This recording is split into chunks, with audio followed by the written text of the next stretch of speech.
From a TFMR perspective, 16 weeks is on the earlier side of situations for a lot of people. Let me tell you how and why.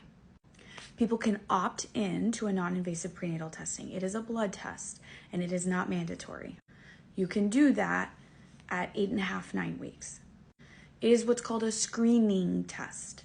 Doctors would say do not make any decisions based off a screening test because there are, depending on the company, some pretty large margins of error.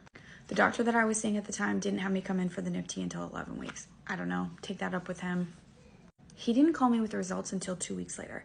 And by the way, I wasn't able to access the results until he had checked that he had counseled me on the results. So I couldn't even access it if I wanted to.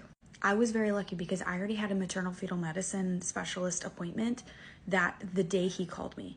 So usually MFMs are not that open and you could be waiting a week, 2 weeks, whatever, for something like a CVS or an amniocentesis, which is a diagnostic test. We're talking 99% out of 100 correct. It took another 2 weeks to get the results back from the CVS.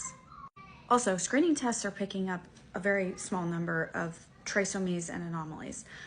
There's a lot of diseases, diagnoses that you're getting at the anatomy scan, which is 18 to 22 weeks.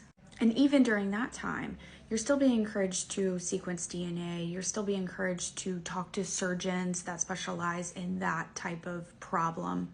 Oftentimes, you're waiting weeks to get results, to get in to see specialists, all of these things.